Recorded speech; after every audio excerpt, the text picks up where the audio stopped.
Welcome everyone, wherever you are in the world. Again, I'm Kate Fisher, and today we're going to talk about self-confidence at work, which I am delighted to talk about because I thought by this point in my career, I would be so confident that life would be easier. I really thought that would be true, and what I have found is that that is not true. And I certainly suffer from a lack of confidence at times in my everyday life, every single day. So when the team brought this up as a topic, I was really happy to talk about it. We are joined today by Penny Halsam. Penny is a former BBC business journalist, and she has presented on BBC Breakfast, on the News Channel, on Radio 4 and Radio 5 Live. And she's also the author of two books that really help people power up their profile and become known for the things that they do. So Penny, welcome. Thank you for joining us. Thanks so much, Kate. I'm sorry to hear that you have a kind of daily scrum with yourself to iron out self-esteem and confidence in there. And it's something that I'm so glad your team are talking about and getting into and people are talking about, because it used to be such a private issue, didn't it, that we couldn't mention. Yeah. And so now here we are having a conversation about it. So thank you. I'm very excited. You're welcome. And I will tell you, so before I do these, I always look up some rather unscientific data because, my data sources are Google. But what was interesting is that and this was a really cursory, this AI gave this back to me, but, 93% of people think confidence is a key to their success in their career. And I'm one of those 93%. I do believe it. I said for years to people, fake it. Even if people would say, you seem confident. And I'm like, well, I'm faking it. But we know that to be true. But yet somewhere between 80 and 85% of, people polled think they suffer from self-esteem or self-confidence issues. So it's a really common thing. And I think even the most successful people, I'm sure if I polled any of our executives at Cummins and they were truly transparent, they would say, yeah, we all have moments, right? So I think there are different levels. And I want to talk to you about that today. And I think, we can start with the question about like, what's the difference between self-esteem and self-confidence? Because I think there's a difference there. Yeah. And you've outlined that in the way that people feel about themselves or the things that they do and how they display that.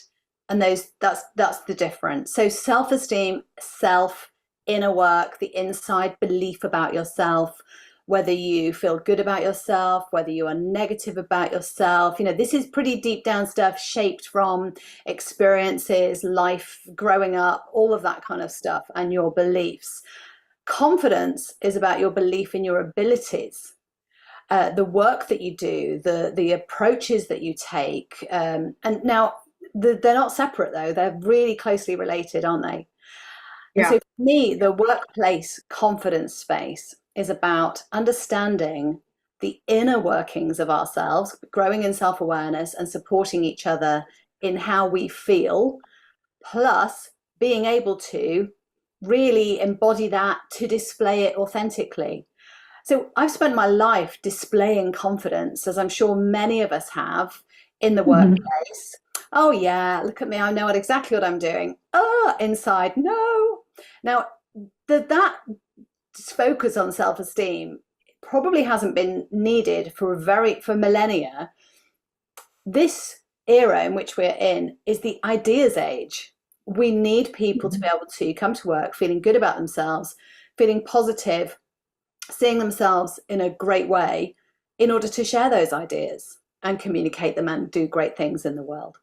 I was in Lisbon, Portugal, a couple of years ago in a museum, which is in a power station, if anyone ever gets the chance to go. It's the Museum of Art, Architecture and technology. So a broad scope there. And in it has got Portugal's first ever electric car, the Enfield 8000 from 1975, right? And I'm like, this is incredible. Electric car, 1975, hang on a minute. Now I thought the people around that table having that conversation to invent that thing must have been pretty confident in themselves and in their, the beliefs about themselves, and being able to communicate confidently at work and have confidence in their capability. And that's how you get stuff done. So yes, we build stuff, but we need to have the brains to do that and to be able to come to work and be able to um, interact with others, care for others, be vulnerable, have the confidence to fail and the self-esteem to fail and pick yourself up. All of that stuff, the human is really fully in place at work these days.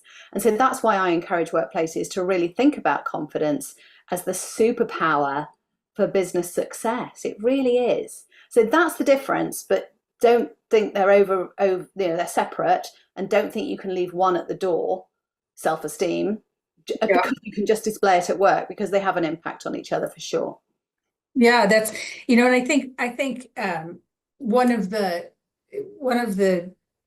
interesting things when we think about our confidence, and you said it, I think people who are sitting around the table inventing, electric vehicles, right? They can have lots of confidence and they can have brains, but all of us have we have moments. One of the most successful parts of the It's Okay campaign has been in shared stories, right? So people saying, I struggle too. And so and I know for me, I can look at people who I think are they're so not just confident, they're so capable, right? And when I find out that they struggle, then I'm a little bit more lenient with myself. And so but you mentioned something when we talked about these notes that I think is really important, and I didn't think about it till I read this, but when we have doubts about ourselves or we think we're not good enough, there's an internal dialogue that happens that we start to believe, right? We start to believe our own conversations in our head that may or may not be true. How do we stop those conversations, or how do we turn those conversations into something that is positive for our confidence? It is an interesting aspect of confidence and self-esteem, the inner voice or inner voices. And I will admit to having inner voices. And it's such a stereotype to think, oh, you've got an inner voice, you must be crazy, you need some help. Oh, it's awful, isn't it? But we do speak to ourselves. We speak about the world. It's called self-talk. And it's really useful when we're children to understand where we are in the world, who we're with, what we're doing. We don't have to say everything out loud. So we develop an internal dialogue. Now, that internal dialogue is useful, but it can be negative. It can be really harsh, actually, not just a bit negative, but the worst thing you could say to anyone is what you might say to yourself. The author, George Eliot, said that in the 1800s, even recognizing this, that our thoughts are worse than ourselves. Our thoughts are worse than ourselves. So we say bad stuff to ourselves, about ourselves, that often undermines us, or it catastrophizes or ruminates, or it just isn't useful. Okay, so and we think about this as positive self-talk, which is, you've got this, you're amazing, awesome, it's a bit thin. But remember, we do have control over our thoughts, apparently, and we can, with discipline, change the script. So I work with people to help them take that thought to court, right? So the first step to really getting into your negative self-talk is to identify it in the first place, because you're right, we say this stuff to ourselves. We think it's us speaking, and so therefore it must be true. It's not true. It's from an old operating system, if you like, from caveman days, when we needed the self-talk to react from the back of the brain and go, whoa, don't go out in the meadow. There might be a saber-toothed tiger. Stop, you idiot, right? Whatever it took. Right. Yeah. Yeah, we don't need that stuff now, but we still fire on all cylinders with it, especially if we're anxious, stressed, that kind of thing. Well, one of the things that I read somewhere, and I don't remember where, but I've said this a lot lately, because I know that negative self-talk, and I don't know that I necessarily have specific conversations with myself, but there are feelings, right? And somebody told me once, when you see yourself, so if you have people in your life that you love, or maybe you respect, or you admire, and you have you work closely with them, whether in your personal life or work, when you have those people, you should watch carefully, because when you see yourself reflected back, through the eyes of people that you love or respect, you start to believe it. And it's true. I think it's a true thing, but you have to be tuned in to hear or see what those people are saying about you or thinking about you. So do you have somebody in your life that turns to you on a frequent basis for your advice or your guidance? You need to start to believe that. And so I think, and I'm not going to say how old I am on here, but I'll let people guess. But it took me until my hair got gray for me to start to really understand that. And so I think that has been super helpful to me to start to quell those voices that I have and start saying, let me listen to other people. Well, that's building evidence. And if you're taking that thought to court, you first of all have to identify and, arrest the thought and stop it in its tracks. And you're right, it is sometimes a feeling. It's like a floaty little cloud that goes through the mind that you're so used to hearing because it's your voice. It's, just a criticism. It's a sort of, oh yeah, look at you doing a great thing over there, you idiot. What do you say that for, you fool? The other day I was making a cup of tea before talking with a new client who was, really high profile and and the voice said, oh, well, you're not going to add any value. And I was like, no, hang on a minute. What do you mean I'm not going to add any value? Of course I'm going to add value. And then I had to go through the whole, identified it, I heard it, I confronted it, or sometimes you have a conversation with it, and eventually I extinguished the feeling and the thought. With experience, I can do that quite easily, but it is a life's work. It's not something you can just do in one setting, nor is it something you can go, don't worry, I've got this. Or someone else said I was great, therefore I am. It's got to be a lot more nuanced, a lot more complicated in your evidence. So keep a swipe folder or a brag book for what you might be able to capture from the world around you, what people say about you or the work that you've done that you're proud of. Well, actually, I might not be able to add any value, and you might be right, you might be wrong, we don't know. But last week I had a client who I did add value with, and they said it was great, and I felt really proud. So, as we say in the UK, sod off. Now that could be I'm going to add that to my repertoire as well. Not just watch what other people think about me, but I'm going to keep sod off in my arsenal. Another, a really well taken point that you made is that when we talked about this subject is about the subject of firsts, right? So in our lives, there are firsts or new things all the time. So it might be we might be stumbling upon a new challenge to solve. It might be our first day at a new job. It could be our first day at school. It could be, there are firsts. And those firsts are moments that where the doubt starts to creep in, right? Like, can I do this? Am I going? And I'll give you an example. I am tasked often with writing things. And so somebody last week, one of our executives needed some talking points on some things rather quickly, right? And it was a sort of tough topic, and I was doing something else, right? So, and I'm staring at a blank page.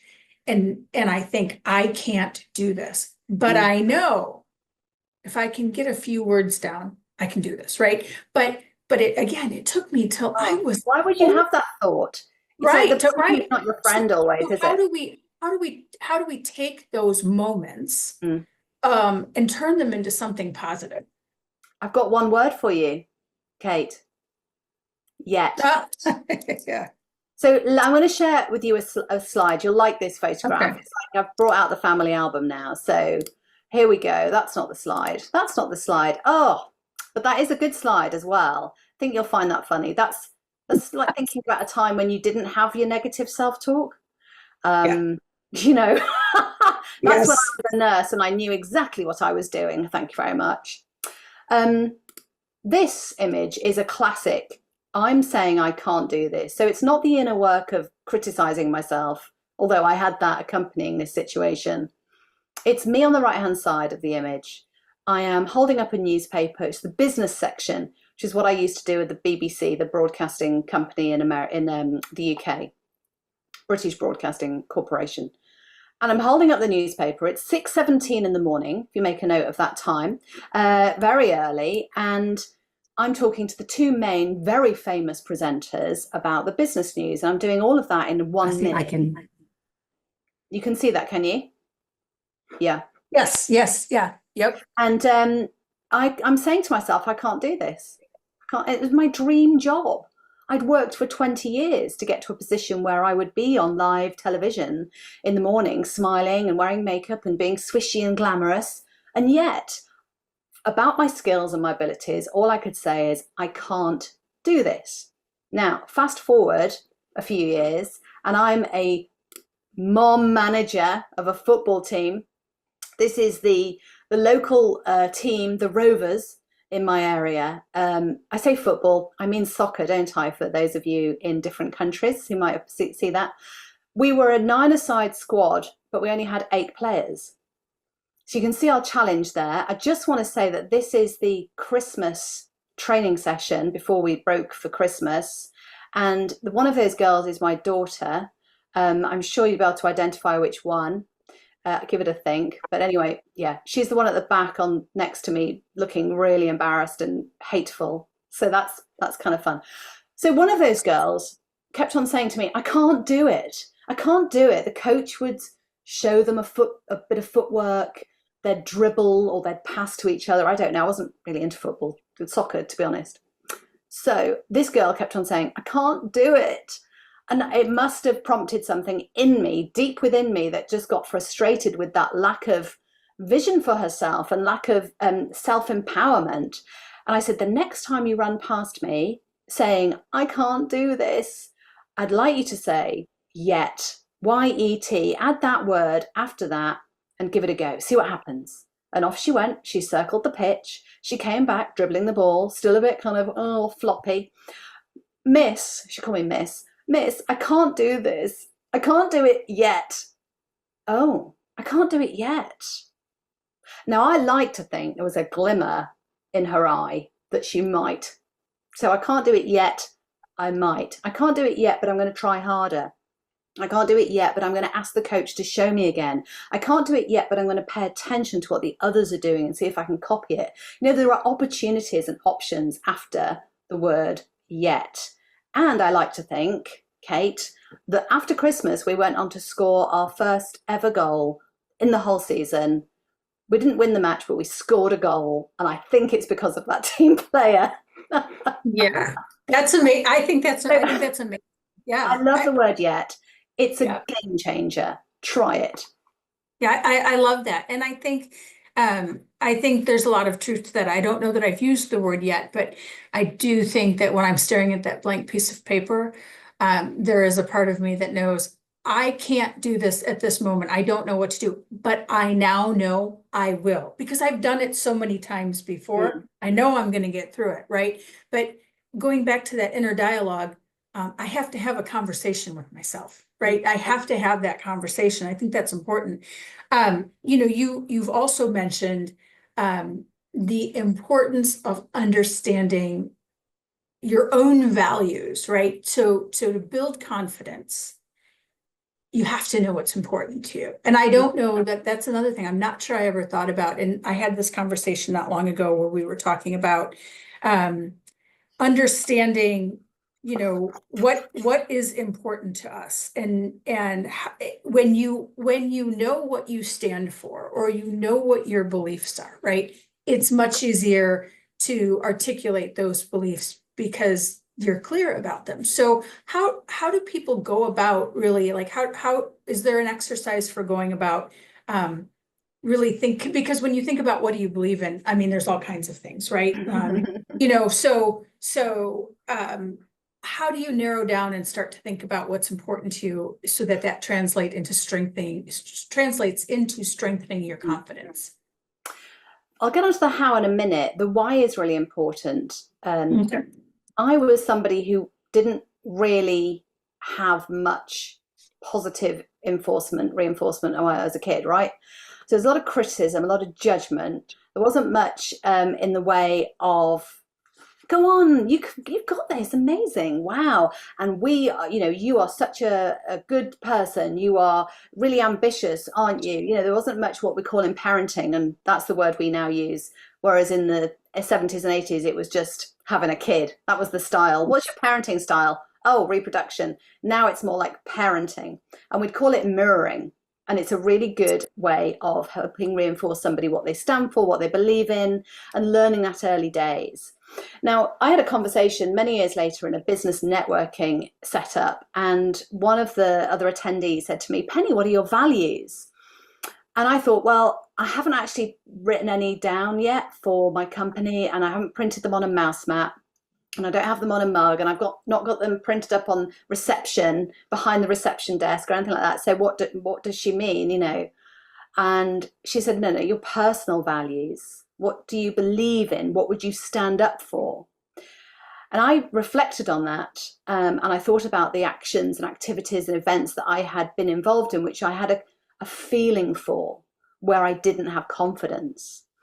When a feeling, a value of mine bubbled up, and it superseded the need for confidence. So that's why values are so important. And if you haven't had them through maybe a church group that you go to, or a kind of community that you belong to, that you haven't sort of thought about those yet, it's a really worthwhile exercise to think about your own personal values. Now, there was a time that I think of when I think about my values and when I first really got strong on them, which is I was okay, this is a bit weird, but a celebrity brand ambassador for Weight Watchers 10 years ago. I've put it all back on, but it was really good at the time. And I got paid to lose weight. It's very motivating. And I got to be on TV adverts. One of the television adverts in the UK was going to be set in a kitchen making a cake. Now, I'm not a fan of images and stereotypes of women being in kitchens making cakes. I think it's just, well, it's like the 1950s, right? And I was nothing like that. I can't bake. And by the way, I don't want to add the word yet, because I just can't be bothered. You can decide where you put your yets. Yeah. So I can't bake, and I didn't care about being seen in the kitchen like the little woman. I'm, dynamic. I go to work. I have catch-up coffees with my friends because I'm short on time. I'm a parent of a young child. I'm funny, hardworking, like all the other women I know. Since when do we hang around making cakes going, you can lose weight and eat cakes at the same time, la, la, la. Yeah. But I wasn't confident enough to go, do you know what, I'm not doing this. It's ridiculous, I'm not doing that. Because in the room was Weight Watchers, the international client. There was also an advertising agency called Saatchi & Saatchi, huge. And I didn't feel like I could criticize their work, essentially. But it bubbled up, this feeling. And I went, no, that's not very progressive. It's not modern. It's not reflecting what a woman is. I'm not doing that. I'm not making a cake. What happened? What happened? Did I get, beaten up? What happened? Yeah. No, they went, really? Why's that? And they wanted to know more. So I stood up for what I believe in. I like to think I stood up for womankind in that moment, and had a 30-second advert on television that showed me going into a coffee shop, grabbing a coffee, having a quick chat with a friend. It was skimmed milk, low milk, all of the stuff that Weight Watchers campaign needs to be.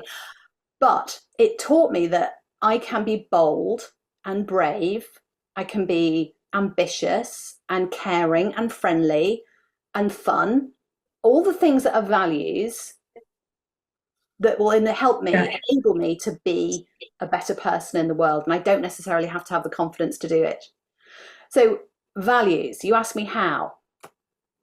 As Sean said in the chat box earlier on, just Google it. It's actually, there's loads and loads of stuff you can look at to help you work out your values. I think that's true. And in one of the conversations we had this week, I think you segment where values is broad, right? So, in the US right now, we're facing a election that's coming in November. There's lots of ads on TV. So a lot of people are talking about politics, which we're not going to do here. But the part of the conversation was you have to pick your politician, you have to pick your values, right? So same thing. If I have there are different areas of your life that, if I'm going to pick a hobby, maybe I need to think about what my values are. So I think that's a great point. I think and Google is Google is everybody's friend. So Yeah. I think there's a lot to find there, and I know we're going to have a lot of questions from people. So before we even go towards those questions, I do want to ask you about teams and team building, because, if you're a manager or a people leader, or not even a people leader, you could be you're leading work. Mm. You know, having a wholly confident team, isn't necessary. Praise is great. Telling people they're great, that's wonderful. Telling people they do a good job, that's wonderful. But I think there are, to your point, there are deeper ways to do this, that to create maybe a confident team from the ground up, from the roots. How can we do that? How do we build a more confident workplace? It's phenomenally powerful when it happens. It leans into a lot of other sections, if you like, of our working world, which is well-being, inclusivity, mental health aspects. When you're able to have conversations about those things, but you don't have to go there straight away. Now, if someone had asked me 15 years ago, when I was on TV and radio all the time, how's your self-esteem? How's your anxiety? Have you got low mood? I would have denied those things, because I didn't feel comfortable in the culture of sink or swim, which is broadcasting and probably many other high-powered work environments. But I also wouldn't have trusted the person asking me if they had an agenda or whatever. And I wouldn't have possibly been self-aware enough to say, you know what, yeah, I'm working shifts, I'm working 12-hour days, I'm on national television, I'm stressed to the max, I'm adrenalized, I've never had great self-esteem, and I've got constant low mood, I've got a young kid and I'm tired and it's not very nice. I didn't want to go there, and for all the other reasons I've mentioned. But if someone had talked to me about confidence, say, hey, Penny, on a scale of 1 to 10, how confident are you as a person in general, do you think? I'd have gone, oh, probably about a 5. Oh, right. How so? Why is that? What's enforcing that? Or is it stronger at work, or is it stronger at home? Let's talk about it. Let's coach ourselves on this. Yeah. So we get taught how to do coaching questions. Tell me more. That sounds like it might have not been easy. Tell me more about that. What could change for you? But going in on the hard stuff isn't easy for those reasons I explained. So for managers or people who lead teams or lead projects or want to be more caring, and I know that's one of Cummins's values, is to care, and to be more inclusive and to think about others' well-being. Start a conversation about confidence. So 75% of executive women have experienced imposter syndrome, according to McKinsey, right? Okay, that is a fact. Lovely, great, awful for them. It's not nice. And when we do things for the first time, we often have those imposter feelings. When we discuss our imposter feelings with others, because guess what? We're not on our own. This isn't something that just happens to just us. It can lighten the load. And as you said about your meeting with others, Kate, that when people explain and are vulnerable about this stuff, it can make you feel like, oh, okay, this is all right then. We're just all making it up. I didn't realize that. Great, we're all in it together. So there's a sort of team unity around the self-awareness and the self-discovery. And you can encourage people to keep a brag book, which is not just useful for self-esteem and that kind of taking your thoughts to court, but also for when you have your check-ins or your personal development plans, or you're working on a project and your manager wants you to say what you've done and what you've achieved and what you need help with. Oh, I've got a note of it. Because we're all so busy, aren't we? And we're always so forward-facing, going, oh, yeah. I just solved world peace and wrote a book on something really important, but anyway, I haven't really done much, because we forget, don't we? So keeping a brag book, what do you need help with, and having a different flavor of conversation, I think, and revealing stuff about yourself, really important. If you notice someone isn't speaking in a meeting as much as you'd like them to, maybe they've got an invention in their mind about the next amazing breakthrough car that will be in the Lisbon Museum in 100 years' time, maybe, but they're not talking because they're not feeling it, right? How can you encourage that person through and go, oh, I noticed that you held back a bit in that meeting. What would you have said? Should we practice it? Should we role play it? No pressure, no telling off, no judgment, just having conversations and helping people build confidence. And once you have a confident team, and not just on the outside, not just a kind of high-powered, confident, we're going to get them, truly, authentically together confident, then you can smash your goals, you can you can reach your vision, keep fulfilling your purpose. You can do so much that the modern workplace needs you to do. So it's not something that can get overlooked by managers and leaders and just dismissed as a kind of little well-being side thing, which is why I'm so encouraged by the It's Okay program at Cummins. It's phenomenal. And embracing what's in here is just as important as embracing what you do and everything else at work. I'm doing like kind of with your hands, with your mind. That's okay. We can use all of the different ways to do this. And I think one of the things that you have said that is important, and we talk about this in It's Okay, and we talk about it in our performance management at Cummins, but I think for leaders, when you're on a team, I think it's about displaying vulnerability and about having conversations with people, getting to know people. I think what you're describing is really foundational to team building and developing those confident teams. Can I just put some figures in this? Just on that, in lots of surveys from around the world, 76% of people say that they're not comfortable discussing mental health, stress, anxiety, low mood with their managers, because they're not sure their managers know how to have that conversation, and managers aren't really into it. Now, we know now that mental health, stress issues are the #1 absence for employees. So there's a real compulsion to learn more about how to support people on this, and a real need to keep business viable.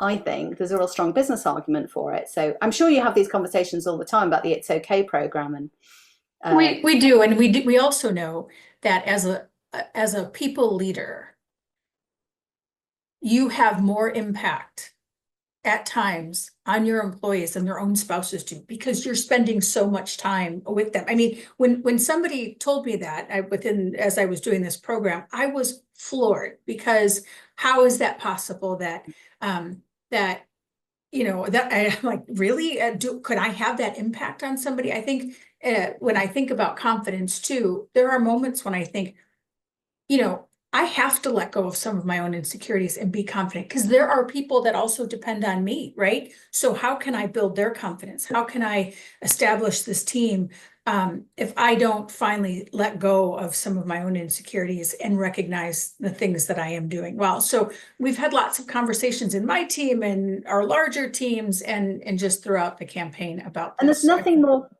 And there's nothing more confidence building for a leader than to nurture a team member, colleague, and see them do really well and be part of a team that is successful, to build your own confidence. So we've gone are the days of command and control, unfortunately. We can't just tell people. We need to be with them as leaders and be as open and vulnerable, again, which takes confidence, doesn't it? And yes, it does. And I think one of the things I like the most about my job or my role in the past however many years is that I have the opportunity to mentor people. And what I find that it does, so if you're helping somebody, you're not thinking about yourself. You're not thinking about your own lack of confidence. You're thinking about somebody else and watching them grow and feeling a sense of satisfaction. And I think sometimes when you step out of your own head and your own negative thoughts and you're focusing on something else over here that's positive, you come back and you find those negative thoughts are gone. And not always. And I'm looking at our Q&A right now, and I know that people have lots of questions around this very type of topic. And so I'm going to pull a few of them out. one of the questions we have is about age, and I think this is interesting. Somebody says, I feel that I used to be more confident when I was younger. However, with age and knowing what I know, that certainly reduced. Is this something that others feel? Is this a thing? So, can we expect that our confidence levels fluctuate with age and experience? And if so, how do we get back to reestablishing a level of confidence? Okay, so I think if we've had quite a decent, confident start to life and that depletes, then it can be quite shocking, extremely disconcerting, and unsettling. So I'm sorry to hear that you've experienced that. I've certainly experienced it. It's life gets in the way of stuff, and what we assume to be easy earlier perhaps needs more work now. A bit like exercise when you're getting older. So for me, confidence isn't something that you have or you don't have. It's something that you do. So daily practice, like a yogi, stretching that brain, listening out for the negative self-talk, spotting when things are a bit tough. You'll know there might be a lag as well. We had a really tough time in my family. My dad got dementia. My youngest, in her teens, had difficult thoughts, let's say, and was challenged in many ways. And that's not separate to me, is it? That's like, okay. And it was the pandemic and and it was, perimenopause. Let's just drop that in there as well. Great. And by the way, 68% of perimenopausal women, which could be anything from late 30s till the way to mid 50s, experience anxiety. So, that's a factor in the confidence conundrum, isn't it? And so to notice when these things are happening, and like I say, there might be a lag. I got really bad anxiety last year, and I'd been anxious in the past, but not anxiety. And people who've got anxiety know the difference. It's like pernicious, daily. So, waking up in the middle of the night. What will happen if I get bitten by a shark some point in my life in the future? I need to react. Just really hard. And my health support, my mental health support person said, I think it's high functioning anxiety. I was like, it sounds really good. Like I've won, like anxiety. I've got high functioning anxiety. I was pretty pleased with that, but that's a joke, really. But yeah, and that was a time delay of about a year after all those nasty and difficult events were happening in my life. So try and think in the round, over the decade, how's life been? And talk to people, call it out, and don't ask why. Why do I feel like this? Doesn't matter. You feel like that. That was one of the biggest levers I heard from someone who said it doesn't matter why, it just is. Oh, and Kate, I don't know if you do this. It's quite a bit strange, actually. It's called I'lism. So I'lism is where you refer to yourself in the third person, and it helps me when I'm feeling the things that I don't want to feel, like tired or anxious or despondent or what, the negative stuff. Talking to myself about myself in the third person. So Penny looks tired. Penny's feeling tired. What should she do? Oh, she should probably just go and watch a film for an hour, or watch some TV, or maybe even have a nap. Great. Yeah, that sounds like a really reasonable thing. So you're supporting yourself without judgment. Whereas if I said, oh, I'm tired, I'm going to have a nap, my inner voice would go, well, you're quite lazy, aren't you, like that? You should be working harder. So I'lism, I think, is a key to that. But age, yeah, poof, it's life. Yeah.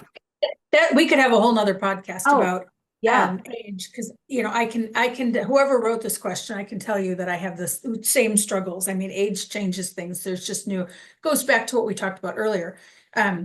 You've built up more new experiences, and I think some of it, I love the I'lism. You're right. I was just thinking about that. If I said to myself, I'm going to go take a rest for 15 minutes, I would have that exact thought. Well, you should be doing these other things. So I do think, we appreciate I appreciate learning the things I can take away from today's discussion and use in the future. Maybe we'll report back to you how those are working. Kind to yourself.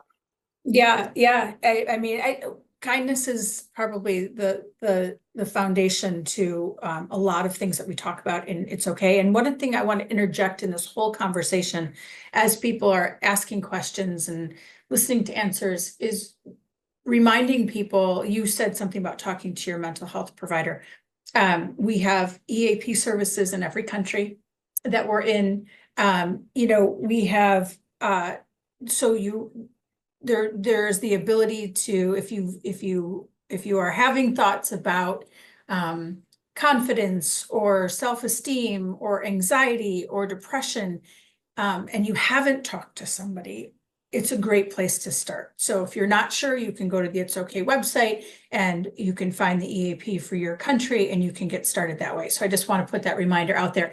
Another question that we have is, talking about disguised low self-confidence, meaning, so how one of the things we talk about a lot, and it's okay, is how to talk to people about mental health, right? Because that, if you don't know how to talk about it, we're never going to break the stigma and we're not going to talk about it. But how do we recognize maybe disguised low self-confidence, and how can we act or react to help people around us build up their self-confidence? And so I don't know if there are moments when maybe we need to take a step back and realize somebody that we're talking to maybe is high functioning, right? Maybe they're, how do we start to recognize that maybe issues that we're dealing with in other people are derivative of low confidence, and how do we sort of kindly have those discussions with people to I start to think there are build some, yeah, I think there are some hallmarks there, such as challenged when taking feedback.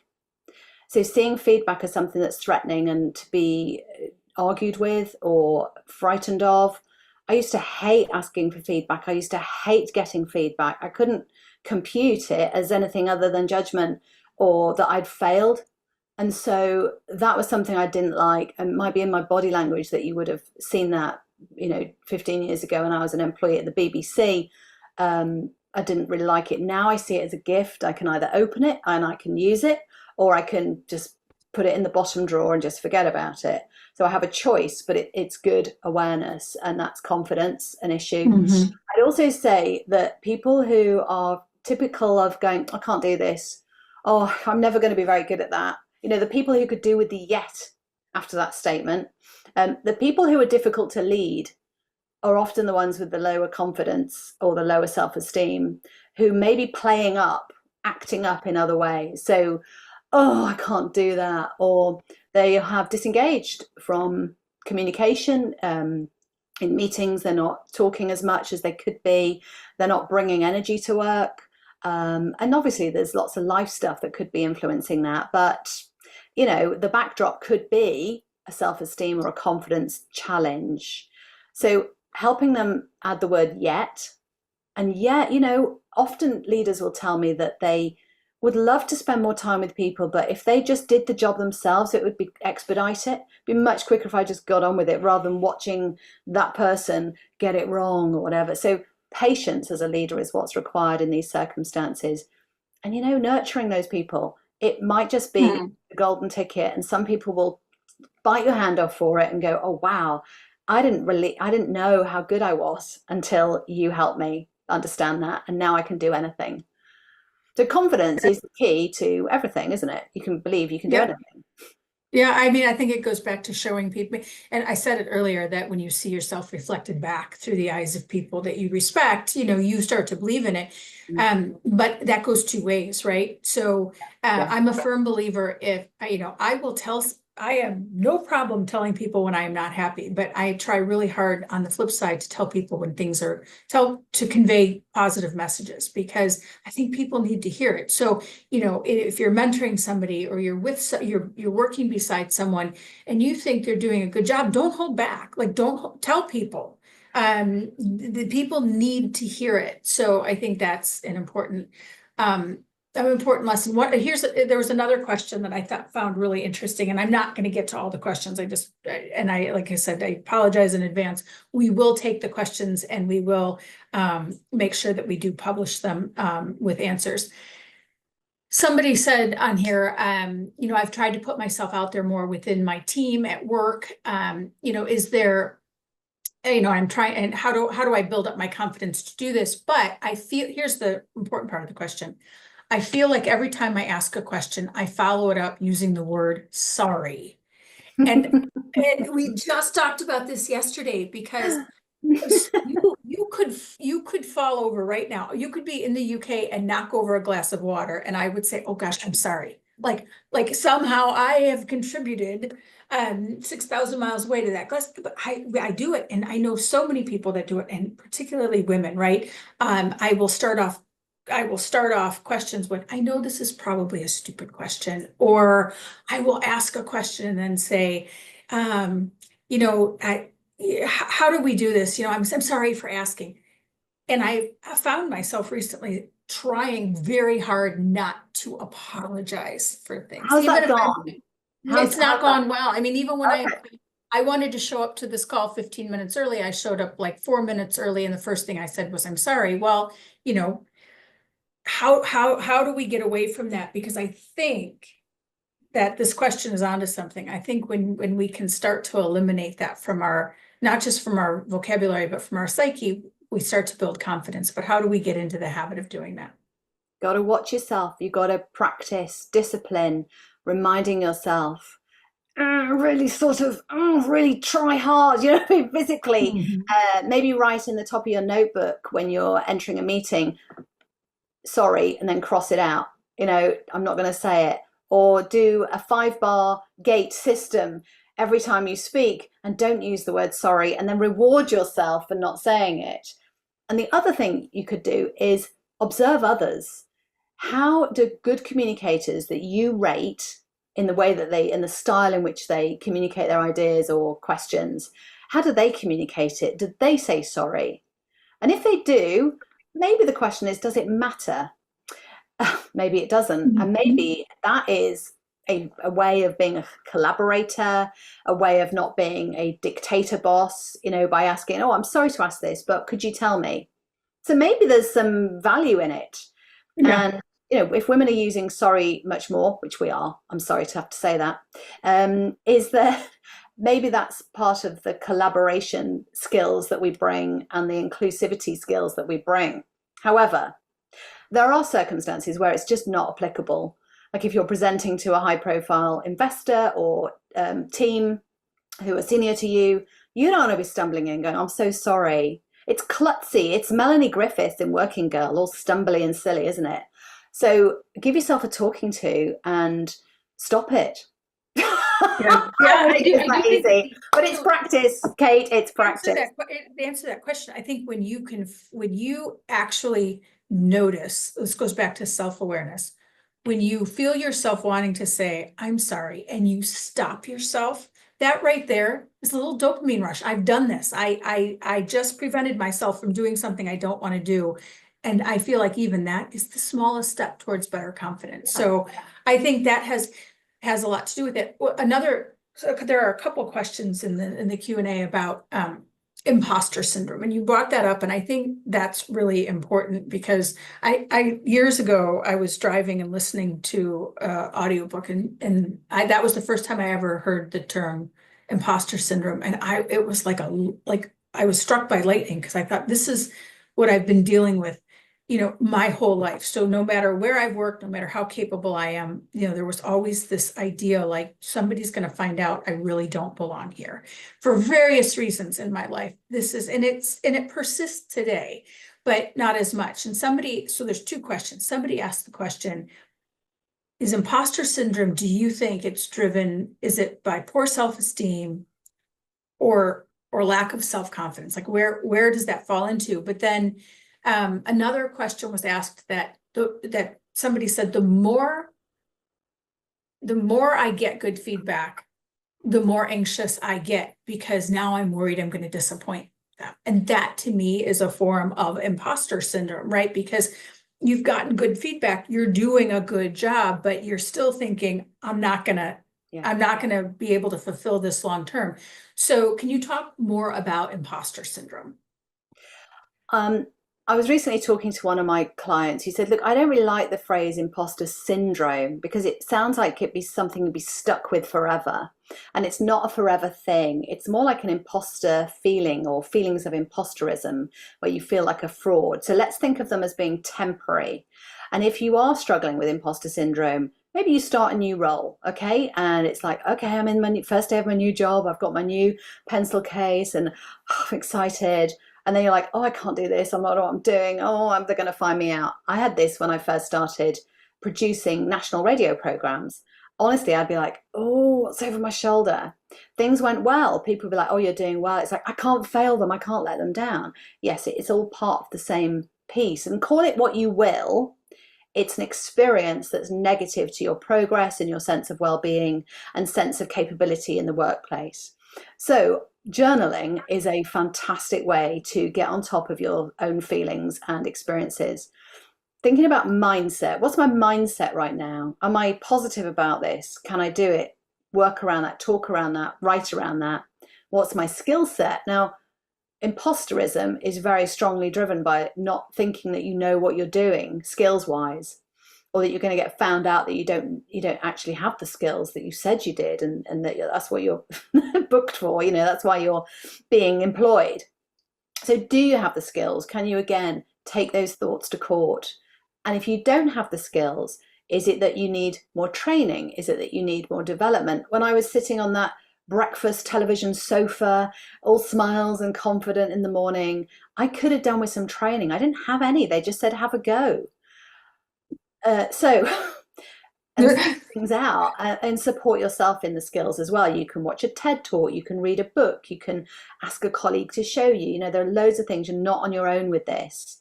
So imposter feelings or imposter syndrome is a really good label. It was discovered in the 1970s, but we only really, I feel, just started knowing about it.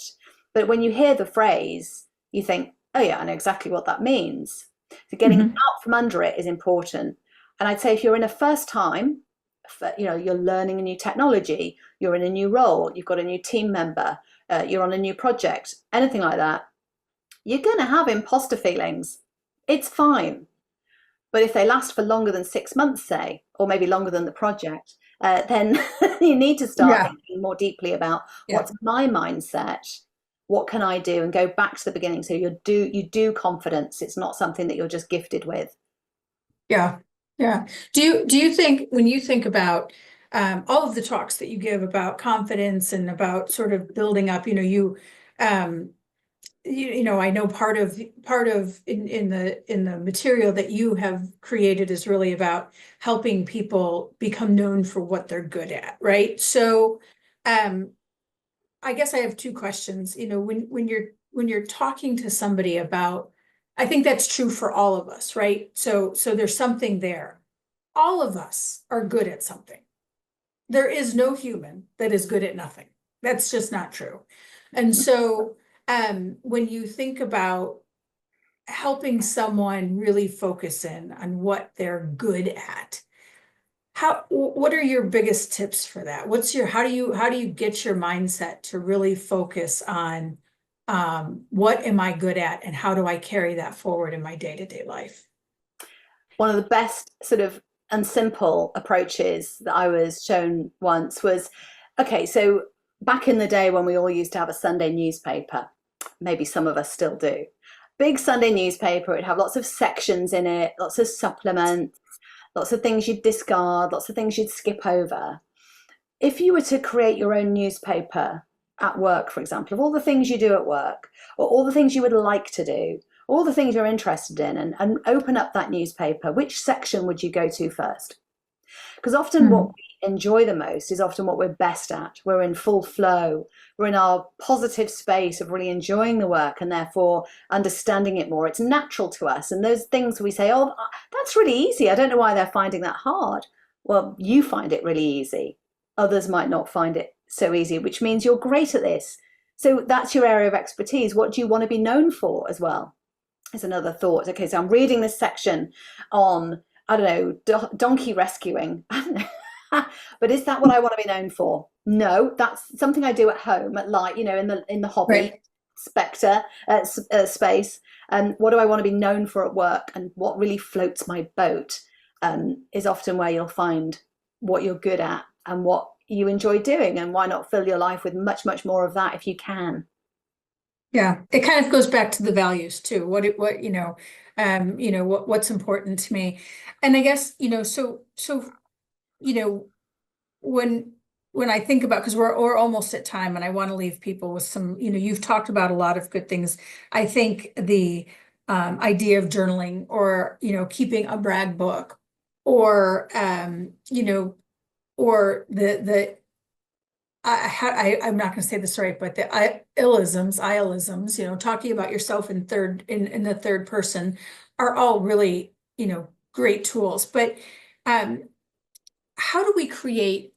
We talk a lot, and it's okay about being resilient, right? That's really such an important tool. There are so many things we can talk about every day, but it's the ability to go through life, go through your days, and pick yourself up, right? And to you're going to have bad days. You're going to have days you're not confident, that you feel weaker or smaller, or you know, what what what what are your biggest, what are the actions, the everyday actions that we can do to sort of keep our resiliency and continue to build our confidence?